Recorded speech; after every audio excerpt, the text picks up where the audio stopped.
It's the year of 1846.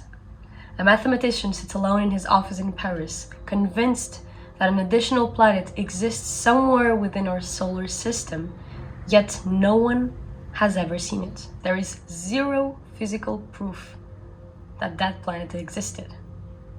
Yet he was absolutely certain, he had the intuition, that was the reason why his calculations, and everyone's calculations at that time, were off. If he had announced his theory right now, he would be called a conspiracy theorist, a pseudoscientist. His name is Urbain Le Verrier, and he ended up being the one who discovered the planet Neptune. Today I want to talk about one of the most misused words in modern discourse, pseudoscience. And I want to ask you a question that I have been debating with myself quite a lot lately. What if pseudoscience is a word used to describe something that science hasn't been able to prove yet? According to Google, pseudoscience is a collection of beliefs or practices mistakenly regarded as scientific. In other words, it looks like science, but it isn't science. But that raises a very important question, doesn't it? What is science? What makes something worthy of that label? And most importantly, who decides? Here's the thing that most people don't realize. Science isn't just science, the scientific method. It's also, and most importantly, now more than ever, an institution, a structure with hierarchies, funding bodies, peer reviews, processes, journals, reputation, and most importantly, politics. A lot of politics. And that distinction matters a lot.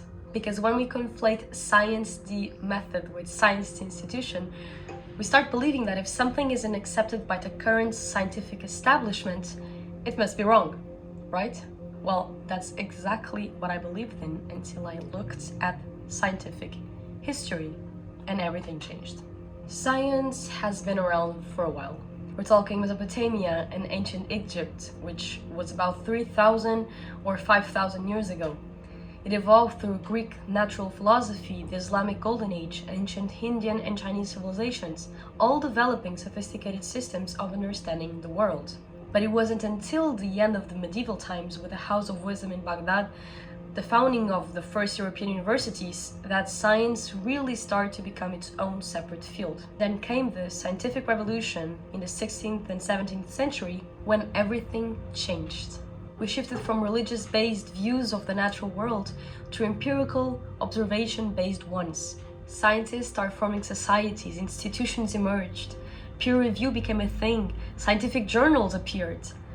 And slowly, those small clusters of scientists working under different competing schools of thought became unified into one single scientific paradigm. Now, on the surface, this looks like progress, right?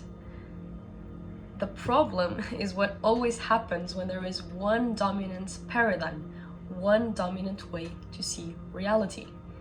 Everything that doesn't align with that way of seeing reality gets shoved under the rug and treated as something else, called something else, alternative, pseudoscience. In 1962, philosopher Thomas Kuhn wrote a book that completely shook the scientific community to its core. The book was called The Structure of Scientific Revolutions, and it completely changed my perspective on science. Science does not evolve in a straight line, even though we really like to think it does. We imagine this beautiful staircase of accumulated knowledge, each generation building on the last, moving closer and closer to the truth with capital T. But Kuhn said that's not what actually happens. What actually happens is this. There's a dominant paradigm, a set of rules, theories, and methods that everyone accepts. And within that paradigm, scientists worked on what Kuhn called normal science, solving the smaller puzzles of the bigger puzzle, refining measurements and techniques, creating complexity to avoid the fact that no one can explain simplicity. But every so often, something just doesn't fit. And that's when an anomaly appears. And at first, everyone ignores it. Or they try to explain it away. They just assume that if they work hard enough, they will eventually find a way to make it fit the puzzle. But sometimes it just won't fit, no matter what they do. And that's when things get interesting. That's when we get to what Kuhn called extraordinary science. The rules loosen, people start to question the assumptions they've held for years. Reality gets looked at with fresh eyes, and if the anomaly is big enough, there's a paradigm shift. The entire framework changes. New laws, new methods, new ways of seeing reality. And here's the part that should humble every single one of us. When a paradigm shifts, the same object gets to be looked at with completely new eyes, making it functionally a completely different object. What was considered fact under the old system may now become a myth, and vice versa. What was once a myth, fake, may now be considered truth. A great example of this is dark matter. In the early 20th century, scientists noticed something quite strange about galaxies. The outer regions were rotating way faster than they should have been, based on the gravitational pull of visible matter. According to the laws of general relativity, galaxies shouldn't be able to hold together based only on the matter that we could see. So what did scientists do? Well, they invented something new, something that doesn't emit, absorb, or reflect light. Something that we've never actually observed directly. Dark matter. Now, I'm not saying dark matter doesn't exist. The math does seem to work, and the later observations that were made seem to prove the theory. But here's my question. What if there is no dark matter? What if instead of the universe having this invisible, mysterious substance, our laws are simply incomplete or wrong altogether? What if we created dark matter to protect our paradigm instead of questioning it? This is what good science should be willing to do. Put even the most accepted ideas up for a test. And this is where science often fails, without even mentioning all the problems with modern academia. Now let's talk about what we actually call pseudoscience. When you think about that word, what do you picture? Flat earthers, crystal healers? Regardless of whether you find it nonsense or not, here's the thing that bothers me. We've turned pseudoscience into an umbrella term for everything that science doesn't want to deal with, from stupidity to brilliant revolutionary ideas. Consider Ayurvedic medicine, for example, a health system that's been around for around 5,000 years. Many medical schools of thought have come and gone during that time, but Ayurveda is still here, still showing results, still being practiced by millions. And it's considered pseudoscience by modern scientific institutions. Is it pseudoscience because we haven't figured out how to measure it yet? Or does it just operate on principles that we don't know and don't want to learn about?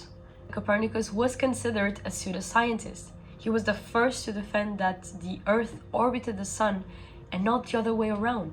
And he faced ridicule, anger of masses, including the church, until he was proven right. Then he became a genius. And what changed? Did truth change? Of course not. What changed was the paradigm willingness to accept that as a fact. So what assumptions are we making about science that allow us to accept or reject the hypothesis? Here's the uncomfortable truth that I really want you to think about. Science is based on a belief system. If I believe the universe is expanding, my belief will point my analysis, my research, into a certain direction. I'll try to make data fit a picture where that is an intrinsic truth. But data is just data. When it doesn't make sense, it's probably because it just doesn't align with our assumptions about reality. This is called underdeterminism. Any set of data can be explained by an infinite amount of competing theories. So what makes us pick one over the other theory? Well, just consider that the current paradigm, just like any other paradigm in history, is great at finding evidence for its way of perceiving reality and terrible at stretching beyond its limits, because that's literally what a paradigm is for. To design the square within you should be researching anything. I could give you so many more examples. One of the most important ones is consciousness, and it's quite close to me because I used to do research on it. And after years of being ignored, science is now finally researching it. Yet after decades of consciousness research, we still don't officially know how does it emerge. We might have realized some correlations. We know that the brain has some activity, some sort of activity that is correlated with consciousness activity, but we still don't know how come a neuron gives rise to the consciousness experience, which is something that everyone shares. There are also countless examples of the shortcomings of medicine, for example with autoimmune diseases. What does conventional medicine tell you? Your immune system is attacking itself, we don't know why, but take these immunosuppressants that you'll probably have to take for the rest of your life and you'll be fine.